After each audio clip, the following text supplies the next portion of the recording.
Welcome to the Ohio Family Engagement Leadership Summit. We are glad you could join us on this day of professional learning meant to take family-school community partnership to the next level. My name is Hadley Bachman, and I will be this session's moderator. This session is session 1, exploring a new self-reflection tool to promote family and community engagement. If you have any questions, concerns, or technical issues, please message me privately in the chat. To ensure that all get the most out of today, we ask that all participants turn off their webcams and microphones. If you have questions for the presenter, please use the chat feature. You can also join the conversation on Twitter. Please use the hashtag OHSummit23 to share your thoughts, and I'll put that in the chat. Welcome, and I'm going to turn this over to our presenters. Hello, everyone. Thank you so much for joining us today. I am Sherry Wilson. I'm the Senior Director of Training and Engagement at the National Association for Family, School, and Community Engagement, and I'm here with the beautiful and talented Maggie. Maggie, you want to introduce yourself? Hi, everyone, and thanks, Sherry, for brightening my morning. I'm Maggie Casp, and I teach about, write, and do research on innovative strategies in family and community engagement and really the important outcomes they bring for children, families, schools, and communities. And as Senior Research Consultant at NAFSCE, I co-lead an initiative to better prepare family-facing professionals for their work with families early on and throughout their careers. So super excited to be here today. Yeah, we're excited that all of you are here, especially you, Georgie, logging in from Australia. So thank you for staying up so late to see us. For everyone else, if you want to just take a minute and log into the chat box and let us know who you are, where you're at, maybe what your role is. We'd just like to get a sense of who is here with us. I am actually coming to you from Chicago. I live in Chicago. I work remote for NAFSCE, and Maggie is in New Jersey, where she also lives and works remote. So we're real excited to have all of you here, and I see some familiar names in the chat box. Thank you, everyone, for joining us. Welcome, people from Hawaii, Ohio, Washington State. Hello. Youngstown, Ohio, nice to see you. Great. We have such a great session planned for you today. I want to start just by letting you know a little bit about NAFSCE. I recognize many of the names in the chat box, so I know a lot of you already know us, but we are the only national membership association for family, school, and community engagement.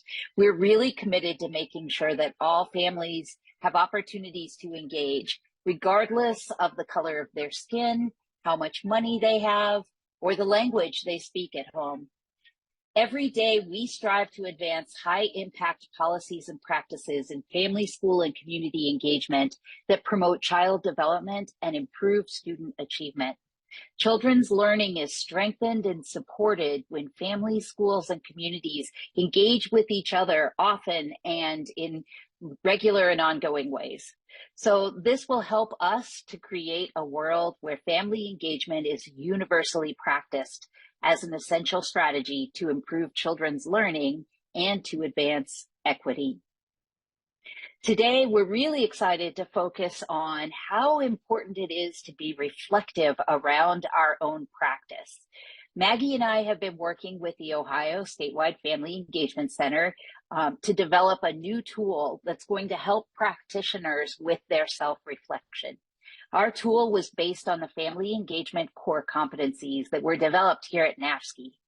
In this session, we're going to use one part of that tool to reflect on our current practice. Then we'll use some of the themes that emerged from that conversation to brainstorm some ways we might improve our work in this coming school year. And Maggie is going to kick us off with a quick scenario. Thanks so much, Sherry. So as we begin our session for today, that's really all about reflective practice. We wanted to engage in a little reflective practice ourselves and share with you a little vignette that our wonderful partner, Shulamit Ritblatt, and her colleagues wrote for a new book that we just published, highlighting some promising practices in family and community partnerships. So drawing from her experience, Shulamit and her colleagues shared a common experience that home visitors they work with came across. And it reads like this. Samira arrived in California as a refugee from Syria with her family a few months ago. She has 4 young children and is expecting her 5th one in 2 months. When the social worker came to do a home visit, Samira seemed to be very depressed, tired, and withdrawn. The children were screaming, the baby was crying, piles of dirty clothes were thrown on the bed, and food leftovers were all over the table and kitchen area. How might we, family-facing professionals, best connect with Samira? So over the course of the presentation, I hope you'll think about Samira and what you might do in your role as a family-facing professional, and what might you do to best connect with Samira.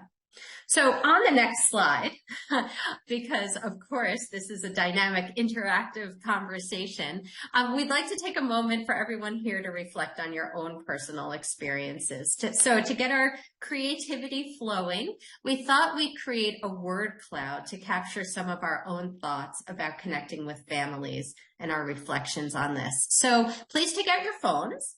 And if you click on the QR code you see on the screen, you will be able to access our word cloud. And if you prefer, you can also go to menti.com and enter the code 53334216 and add some words that come to mind. And what we'd like you to do is think about, in your role as a family-facing professional, think about a family you currently work with or you worked with in the past, and what was successful? What success did you have connecting with that family? Reflect on what made that relationship successful. And in your word cloud, let's put down some words or phrases that capture your thoughts and feelings about the experience. So again, if you go to the QR code, you should be able to access our word cloud, or you could go to menti.com and you can enter some words that come to mind when you think about successful relationships and connections that you've built with families over the year. And Sherry, do you want to start talking about what you're seeing coming out here? This is awesome. I love watching the word cloud shapeshift. Yeah. It's really exciting. Trust seems to be centered. Everything seems to be revolving around that, which makes so much sense to me because I think that's the foundation that a lot of this work rests on. We're also seeing communication, listening, understanding, empathy, huge keywords that are popping up quite a bit. Relationship is definitely a word that's growing. Just so many great words here. Vulnerability, that's a really, really great word. Collaboration, compassion, kindness, respect. Everyone's doing a great job. This is the most beautiful word cloud I think I've ever seen. It really is. This is amazing. And I think maybe we can even continue to come back to it at the end, just as people are continuing to add their ideas. Because, you know, one of the questions that we're always asked is, you know, why should we reflect? Why reflect on our family and community engagement practice? And I think the truth is, reflective practice isn't a new idea. It's one that's been written about extensively over the last 100 years, really even dating all the way back to John Dewey. And it involves multiple steps, including defining problems and dilemmas, identifying possible solutions, and really critically assessing our own actions. And when we engage in reflective practice, we really improve how we connect and build partnerships with families and communities. We benefit the lives of children, families, and communities through the improvement of our practice, and we become inspired to try new things and create innovation. And it could also really, you know, break us out of a rut. Sometimes we get in a rut, and taking some time to reflect will give us some of that perspective we need. And it also is like a great way to share experiences with others. And all this all of this important reflective practice is really because we know that family and community engagement is a shared responsibility. On one hand, it's how families are advocating for and supporting their children's learning and holding high expectations. But just as importantly, it's how we, family-facing professionals, are reaching out, raising up, and reinforcing and building relationships with families. But this takes skill and practice. So it's not just something we're born to do, but it's something that we really learn and practice how to do it. And reflection is part of this. So last year, if you were here at the Ohio Statewide Summit, you heard us introduce the Family Engagement Core Competencies.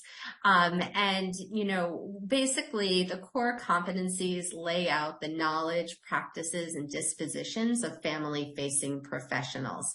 And they basically fall into four main areas, which are reflect, connect, collaborate, and lead. So family-facing professionals reflect when they look inward to develop cultural humility, embrace equity, and respect and value the diversity of families. They connect when they build trusting relationships with families based on mutual respect and foster social networks among families and communities. They collaborate when they amplify those relationships to co-construct programs and services and policies with families to expand student learning and communicate academic progress. And finally, family-facing professionals lead alongside families when they take part in the broader field and advocate alongside families for systems change to champion equity. So after last year's summit, and after we released the Family Engagement Core Competencies, Hadley, Barbara, Meredith, Tom, and the entire Ohio statewide Family Engagement Center team reached out to us. And Sherry, if you go to the next slide, they thought it would be really great to develop a reflection tool that builds on and aligns to the core competencies. And we thought it was a great idea too. So over the past year, our two teams have really been collaborating and working together. And what we are just presenting publicly for the first time today, which is the Family and Community Partnerships Reflection Tool for family-facing professionals. And you can access it, as you can see, that big QR code. And we just want to share here that this is a draft document. It is still being tested out, but we really felt like this was a safe space among everyone here on today's webinar to start to share it with and start to get feedback from. So that in the spirit of co-construction and collaboration, we're really hoping to get some of your feedback today on this tool as well. And we're hoping you'll take it back to your settings in your context and really try to use it out. So I won't dwell on our methods for developing the tool too much here. But in essence, we analyze the Family Engagement Core Competencies to draw out main themes in each domain area, and then to create the tool. And I see a few, we'll work here to make sure that that link becomes accessible. Sometimes we have super high security at NAFSCE, so we'll make sure that we could get, we'll make sure that we open that up for you. But in essence, to create this tool, we then conducted cognitive interviews with a national panel of subject matter experts to really understand and ask questions like, what does it mean to you to connect with families or build trust? Or what does collaboration look like in your daily practice? And we also conducted semi-structured focus groups and interviews with family-facing professionals throughout Ohio and other states to understand more concretely what reflect, connect, collaborate, and lead looks like in practice. And on the next slide, you'll see what this resulted in. This resulted in the creation of the Self-Reflection Rubric. And in each competency area, reflect, connect, collaborate, and lead, you're going to find 10 concrete indicators that can help you think about and reflect on your practice. And we should note here, we just want to be really transparent here. The intent is not to use this tool as an evaluation tool, but rather as a tool to guide your thinking and reflection on your own practice, either individually or in groups, and help you really set intentions and short and long-term goals for what you would like to do in your work. So, in the spirit of trying it out, let's test it out. And in order to do this, what we thought might make it fun was to focus on just one of the Family Engagement Core Competency domains, the domain of connect.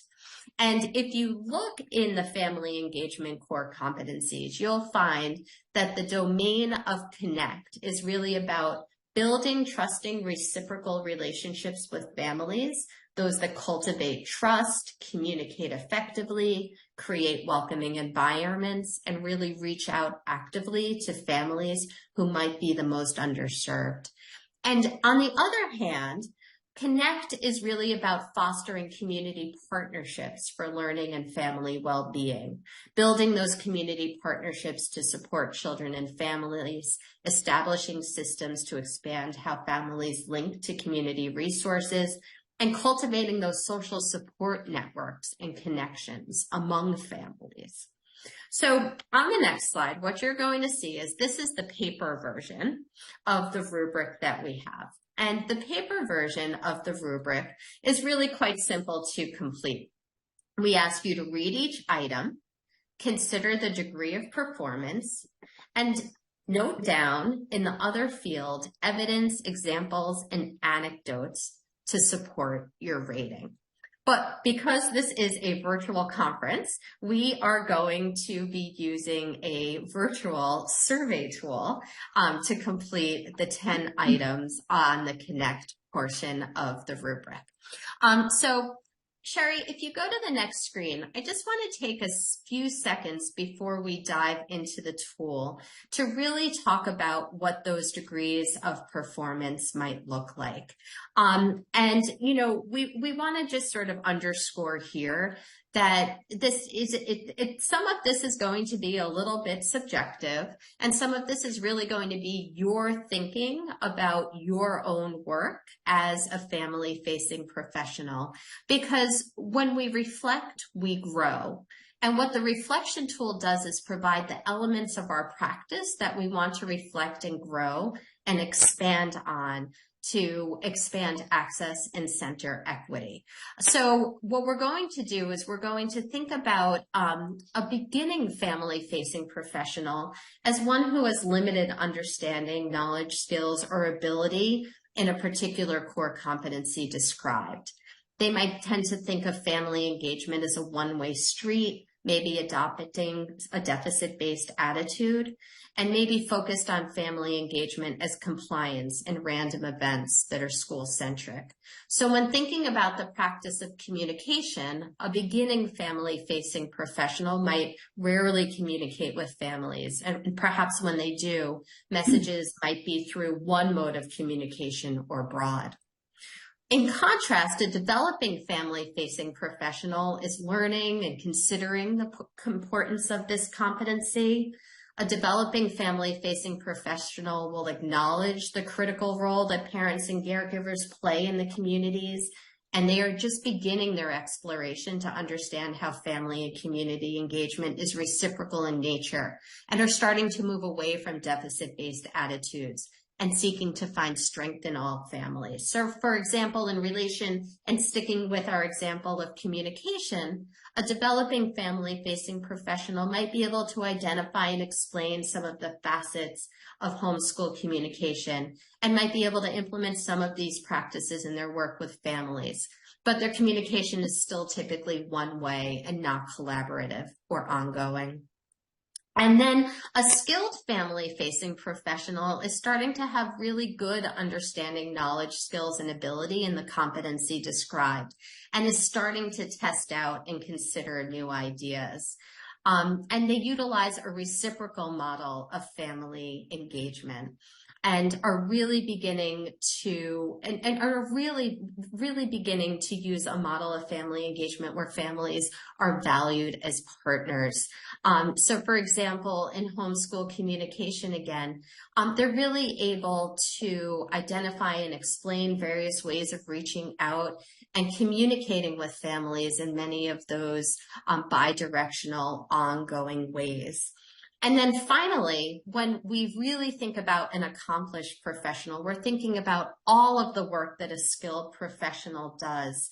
But in addition, they're really thinking about looking at specific groups and really thinking about how they're taking extra care, perhaps to reach out to families who speak languages other than English and are using interpreters and other electronic tools to make sure that their messages are reaching not just some pockets of families, but all families. So all of this brings us to our online basically test kitchen, what all of us are going to do today. So we're going to ask you to take out your phones. And again, what we would like for you to do, or you could go to the form that Sherry just dropped into the chat box. And what we'd like you to do is access the 10 items that are part of the connect portion of the self-reflection portion of the rubric. And you're going to see on top that we're going to ask you for your email. The only reason we're asking for your email is so that you can be sent the responses that you have, so you can keep them. So once you press submit, you will be emailed all of your responses. And then what we're going to do is we're going to play some music. We're going to ask you to go into the tool, and we're going to ask you to, think about and reflect on your practice in the different areas in the connect portion of our self-reflection tool. So if you're having any trouble getting into it, just let us know in the chat box. But otherwise, in the spirit of, making this fun, we're going to take about 3 minutes to do this.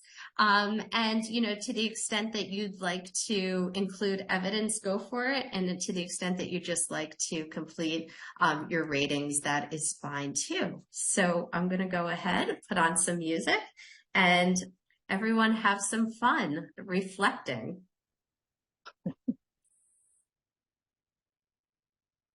And we have a few questions that we would like to ask about the survey tool that you guys just used.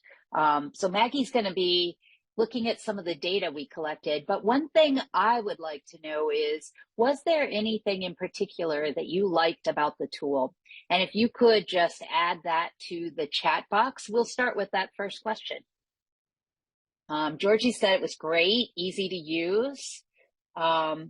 And Anika, I'm probably saying that wrong, I apologize, needs the survey tool again. Let me see if I can paste that in here. Oh, thank you, Maggie put it in there for you. Kristen said it was easy to use, so did Samantha. Bruce said digital. A lot of people saying it was easy to use, the ease of responding to the questions. Oh, I love this answer from Margot. She said, help me see I was on the right track. And here's another great piece of feedback, Maggie. Colleen said each of the elements listed was very clear and easy to respond to. Karen also made a great point and said, help me know more about what I needed to work on. That's exactly what we were hoping for. That's great. So were there any items that you found confusing or hard to use, hard to answer? Anybody want to share? Oh, Elise makes a great point too. She said, easy to use, we'll definitely do it again to see changes I have accomplished. That's great because you can use this as sort of a personal pre and post. So take it now early in the school year and then take it again at the end of the school year to see if there were any changes that were able to happen. Lillian said humbling. Cherie said, no, not confusing or hard. Keisha said, hard to determine when certain things are not in your control. That's fair. So Colleen said, I would have loved more of a rubric style, indicators listed under each element listed for each of the options, like beginning, developing, etc., to make it a little less subjective. That's really interesting, Colleen, because we actually started with that, but we ended up with like 80 pages. And so we decided that wouldn't be super useful to people. So we whittled it down. Patty said it was directed to in-school staff. I'm a consultant and come from a different angle. Interesting. Gina said, liked the language to gauge my performance. Patty said, it's a great tool to incorporate in my work, though. I'm glad it was helpful in some way, Patty. Kristen said, if anything was hard to answer, it was really because it made me think. It was eye-opening, so more on me than the tool. Great. Grace said, raised my awareness of skills I can build. Wonderful. Well, let's think about the areas that you felt most accomplished in. Were there any areas that you felt were stronger than others? Linda said introspective. Zakaya, I'm probably saying that wrong, I apologize, said, when you work across a number of schools, your work or needed areas of improvement can be different. That's a great point. Meredith said, I support and train teachers, so it helps me focus on areas of need for training. Oh, I love that. Georgie said, I found it good for my parent and community engagement role, and I was strong in some areas and less so in others. Great. Anybody want to share what you felt you were most accomplished in?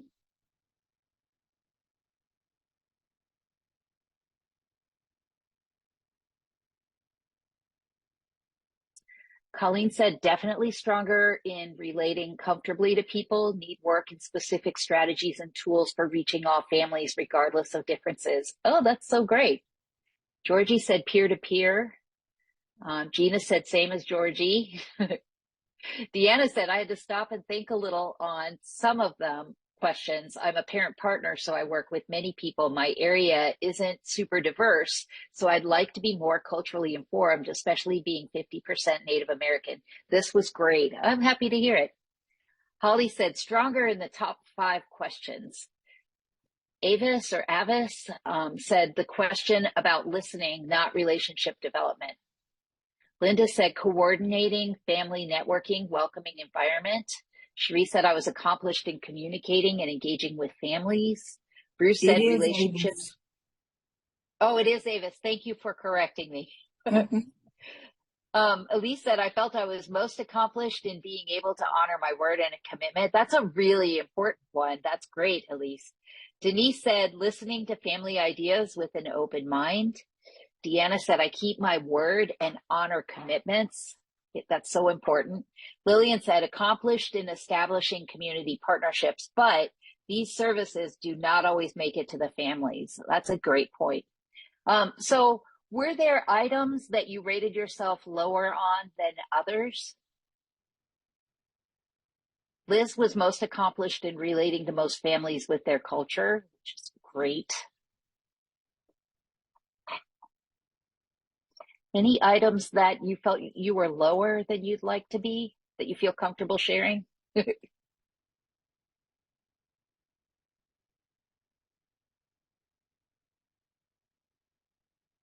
language question.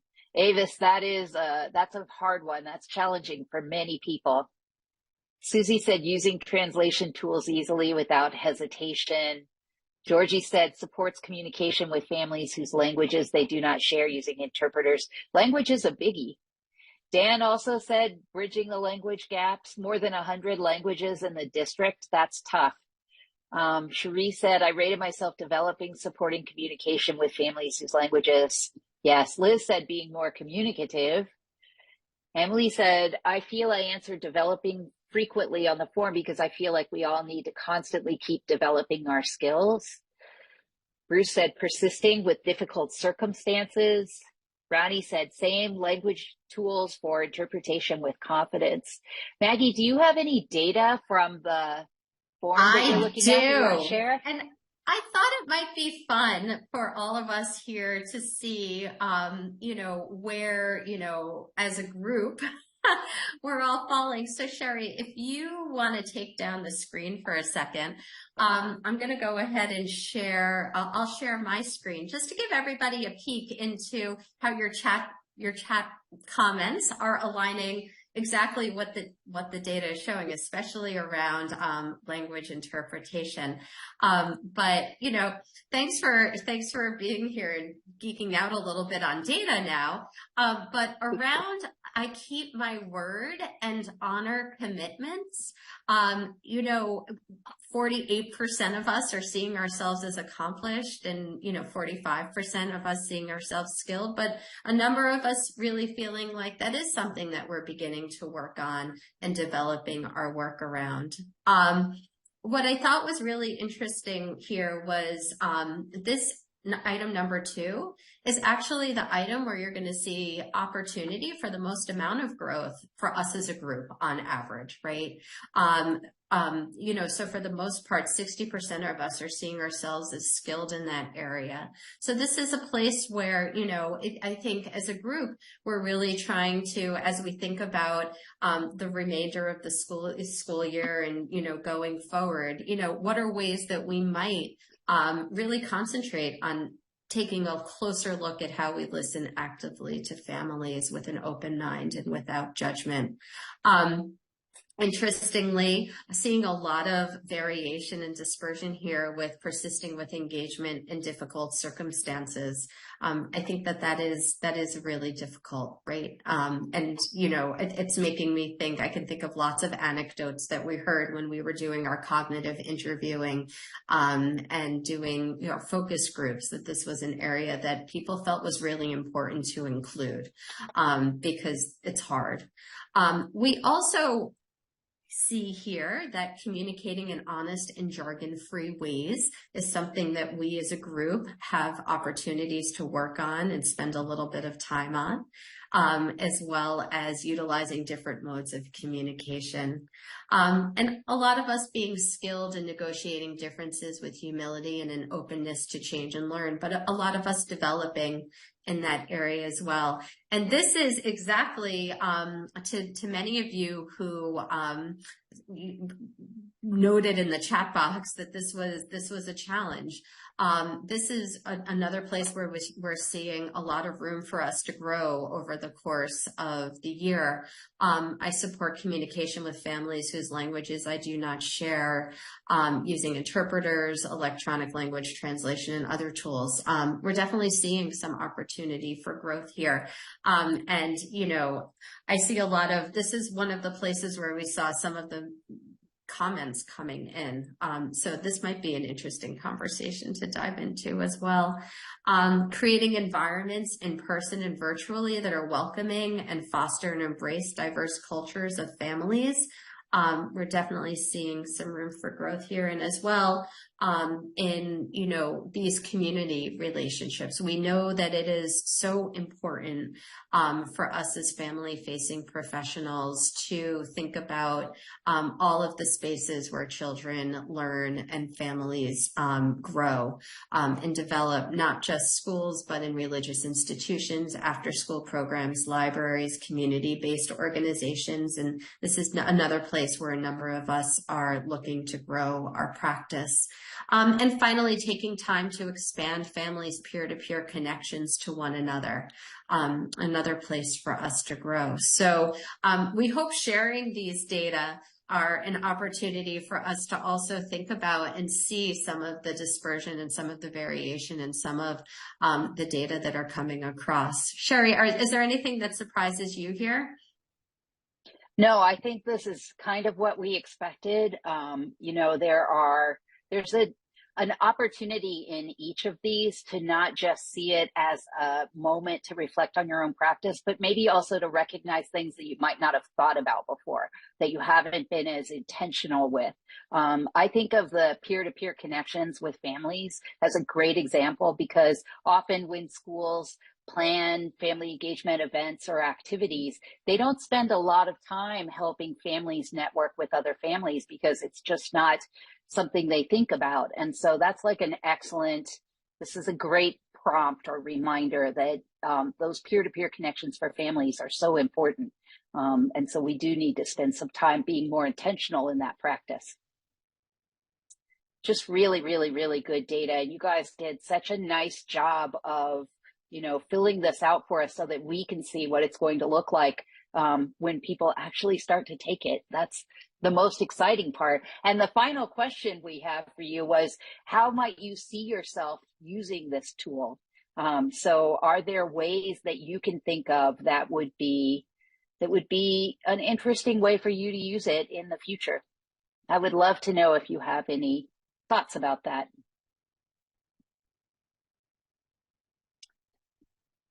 Oh, somebody said mentoring. I love that.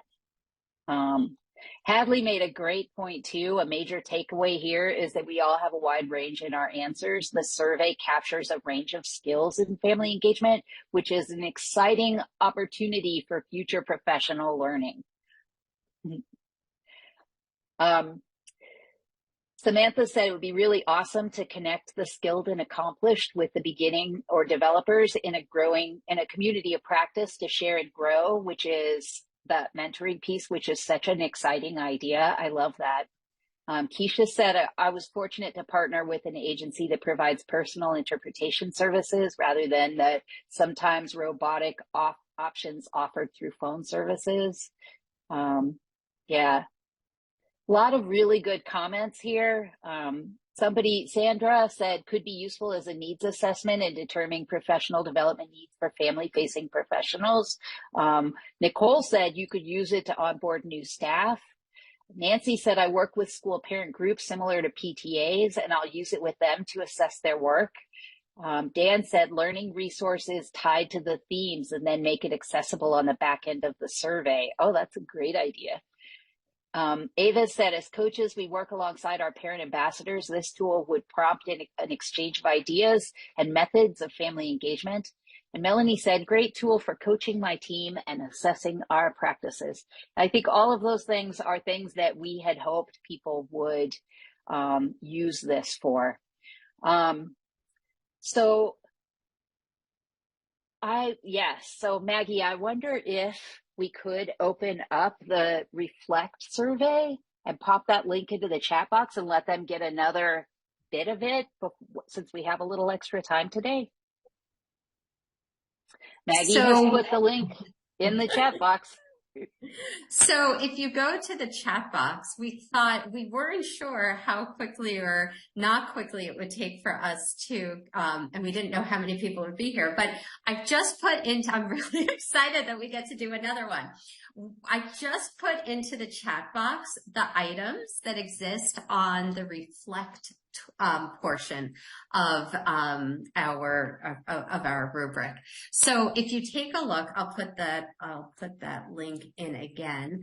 You should be able to access the form, and these are the 10 items that are centered around Reflect. And you'll remember from the core competencies that reflecting, so this is getting really meta because we are going to reflect on how well we reflect, but reflection is really about how we look inward and think about our own experiences and our own understanding of family and community engagement, and also reflecting outward to understand families and communities and how well we are reaching out and coming to understand the variations that exist in all families and communities around us. So I love the idea to take another maybe 3 minutes or so to take the reflect portion. And I apologize that it sounds like we didn't have music last time. So maybe we can even find some music this time around. So let's go ahead and take a few minutes to look at Reflect. Okay, in the interest of time, let's go ahead and talk about the Reflect portion. So I'm wondering if you thought this one was harder or easier than the Connect section that you did a minute ago. Anybody want to share? or if there was anything in particular that you liked or disliked. Oh, okay. Kristen said it was harder. Georgie said felt less skilled. Lillian said easier. Linda said easier. Karen said harder. So it's all over the place, really. Some people think it was harder. Some people think it was easier. And Keisha said she was more skilled. I love that. Okay, It would be, that's it good would, to know. I know it's hard to, in a chat box, and there's so many of us, but I'd love to hear why, if you could take a few seconds to chat in, like, why was it easier or why was it harder? Curious about that. And, you know, I'm gonna say that we had made the decision to share Connect first, because I think, you know, and when we did our research in developing the Family Engagement Core Competencies, we did a national survey of over 500 family-facing professionals. And the area that we learned about that was most commonly taught in professional development or in educator preparation programs was really around that notion of connection and communication, whereas some of those other notions of collaborating and leading and really understanding families were sometimes less covered. So, so some of this information is just really interesting as we, you know, are trying to come together and build a field and build our capacity and build our professional practice. So thank you for engaging in this conversation. Sherry, what's coming through? Oh, so much. So Keisha said, I think I'm good at meeting people where they are, building authentic relationships. It spoke more to my strengths. Colleen said the wording was really straightforward. Again, I found it hard to know if I was overestimating my abilities without a rubric. Erica said, I'm still learning my job here, and this helps identify where growth is needed. It was very helpful. Susie said, terms like conversant, to be able to share research, authors, etc. I'm not there yet, but I'd like to be. I have more practical experience and don't know what I don't know. That's a really fair point.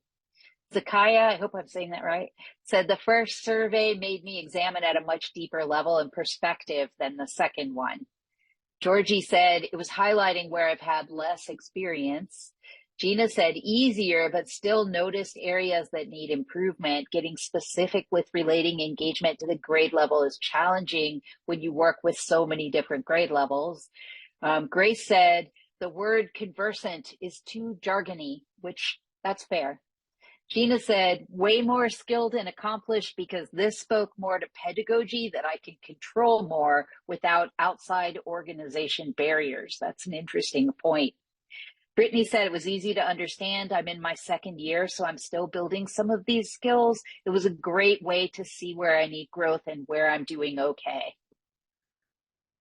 Love that. These are all terrific. And, you know, when this presentation is over and at the end of the day and you're checking your emails, you know, oh, that's great. Thank you. Okay.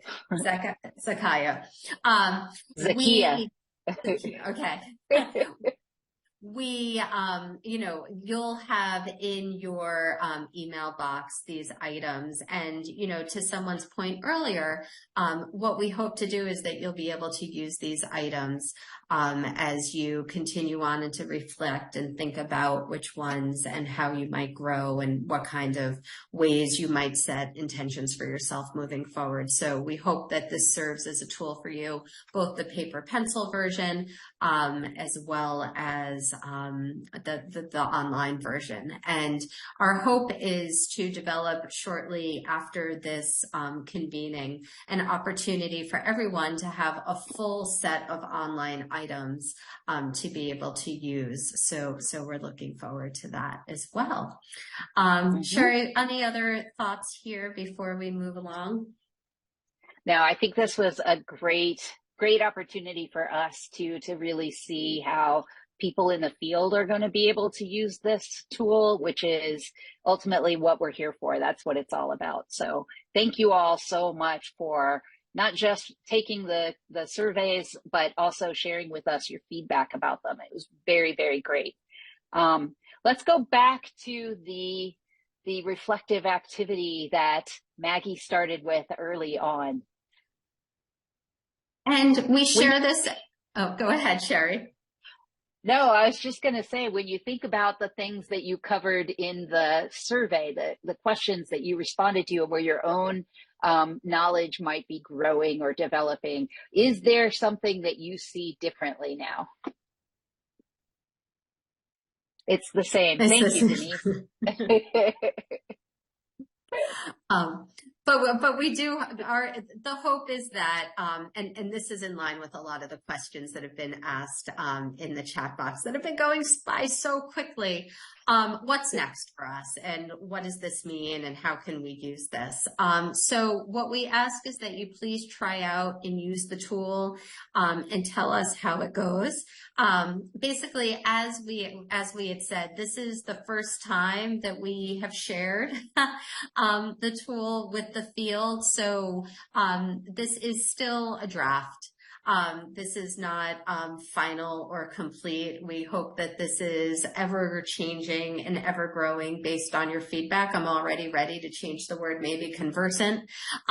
So we do say that, you know, this is a draft for you to share with your community, for you to share in your work. But one thing that we would like to ask is for you to tell us how it goes. You know, at Hadley, the entire SFEC team, and Sherry and I, we will put our emails into the chat box. And I know that a recording of this is also going to go on the website, but we would really like to hear from everyone how you use it, if you find it helpful, because that's the only way that we're going to get better as well. Another way to be able to, I saw a lot of questions about best practices coming up, and, you know, how do we know, even this question of how can we, in a more detailed, delineated way, know whether, you know, in a less subjective way, know where we are in terms of our progression from beginning to accomplished. NAFSCE is going to be hosting in February, starting in February, a learning community where we're going to be using these rubrics and thinking about promising practices. So if that's of interest to you, please get in touch with us and we'll make sure that you're included in that. And on the NAFSCE website and also on Ohio's website, we have a number of webinars and tools and resources that we are building out as a resource hub to share a lot of these materials and a lot of these ideas. So our hope is that we really will be able to use these. And actually, if you go back one slide, Sherry, I also just wanted to also highlight that over the coming year, we are going to be developing a series of vignettes and cases to accompany the self-reflection tool that we're hoping you can use both to rate others' practices that are in the cases and start to think about, you know, if to help us, you know, sort of hone our lens and hone our eyes, not other real people, but the cases, and also to help us reflect and write our own cases about our own practice. So a lot of work for us there. If you go to the next slide, as Sherry showed, you can see some of these ideas and promising practices at NAFSCE.org. We have a framework around educator preparation, specifically around thinking about these ideas, and we also have a blog series. So if you have any examples that you'd like to include in the blog series, we'd also love to highlight those as well. So Sherry, I'm going to pass it back to you. Yeah, I want to say thank you all so much. I put my email address and Maggie's email address into the chat box. And here's information about how you can connect with your statewide Family Engagement Center. We have a few minutes left, so we have time for maybe one, maybe two questions. If anybody has any and you want to pop those into the chat box, we can take a minute out before we wrap up and respond to that. I see Denise is really excited about the scenarios for reflection. That's going to be great. Hadley has also posted the link to the survey in the chat box. So if you don't have any questions and this is your last session, make sure you take that. How can we connect in the upcoming learning community in February? Thank you for asking that, Holly. I will take that one. Our learning communities are actually for NAFSCE members specifically. So if you're not yet a member of NAFSCE, please reach out to me directly. I can help you get connected. If you attend the National Family Engagement Summit this year, you'll get a complimentary NAFSCE membership. But if you are still interested and can't do a membership, email me anyhow. We'll find a way to work you in. Maggie has also posted a link to the core competencies. Somebody was asking for that. And Georgie said, this has been amazing. How would you pitch it to school leaders? Maggie, I'll let you take that one. No, that's great. And I think when we think about how this rubric and how the self-reflection tool might be used, and when we conducted our cognitive interviews and our subject matter expert interviews, we really asked about how the tool might be used. And one of the interesting sort of ideas that came up was that it shouldn't be just an individual tool, but this is a great tool that teaching teams might use, that teams of after-school providers could use, or librarian staff could use, but using the tool as a way to sort of spark conversation, and complete some of these items, not just self-reflecting, but also reflecting as a group. So I think we know that school leaders are always trying to bring everyone together to think about these issues and to think about these topics. So that's something that came through loud and clear in our listening sessions and our focus groups. So I think that's one way. And also, you know, I know Hadley could probably speak to this just as well, but I know that when you're setting your goals for your year, you know, this is a great tool to help you think about, you know, what are my family and community engagement goals, and where do I want to spend my time thinking and growing? So I think those are two ideas. There's probably many others, but I think those are a great start. Mm-hmm. And Keisha made a great point and said, there's really not anyone who couldn't benefit from this tool. Thank you, Keisha. Hadley, I think we will turn it back over to you. All right. Thank you, Dr. Maggie Casp and Sherry Wilson, for sharing your time and knowledge with us today.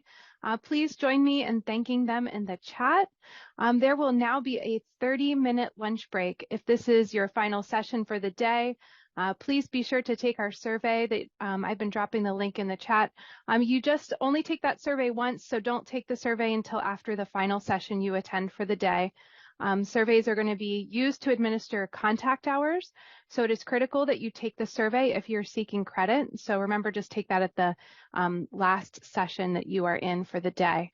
And then the next session is going to begin at 12 p.m. Eastern Standard Time. Remember to keep the conversation going on Twitter using the hashtag OHSummit23, and visit us at ohiofamiliesengage.osu.edu/summit for all the information about today's events. So thank you very much and enjoy your lunch. We'll see you at 12 p.m. Thank you. Thanks, everyone. Bye-bye. Yeah.